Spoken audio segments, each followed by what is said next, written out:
Got very much juxtaposition going on here with brilliant sunshine, but yet such devastating flooding in the background along the River Severn. Now, I remember vividly in 2015 talking to Kay Burley from Sky News about how Flood Re only is available to residential properties, and actually businesses really struggle to get flood insurance. And the businesses we see here that have been flooded most likely won't have flood insurance and will have to recover from yet another flood.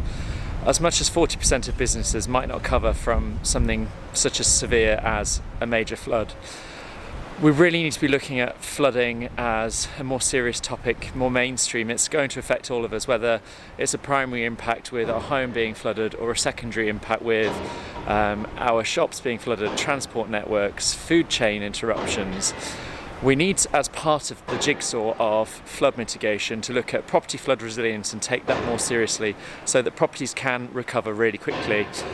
Even though we're next to a river here, I'm still seeing a lot of properties relying on sandbags, which the 2007 Sir Michael Pitt review showed didn't work. We need to be looking at flood barriers, water pumps, non-return valves, and then that's trying to keep the water out. If the water does get in, making it as recoverable as possible. Things like ceramic floor tiles that can be washed down really quickly. There's some fantastic examples in Hebden Bridge of properties that are recoverable and actually can reopen the following day.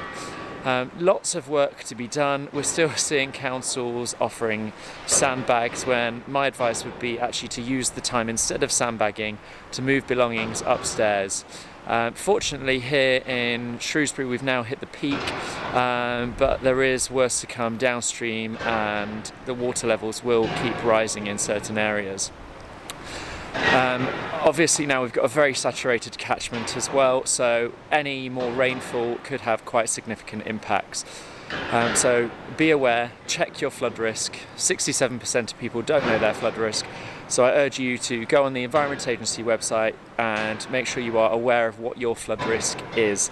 If there is a flood risk, work with a qualified flood risk consultant or surveyor to actually look at how you can mitigate that, and if you're a business, put in a business continuity plan so that you can respond as quickly as possible and we can live with water as the climate's changing.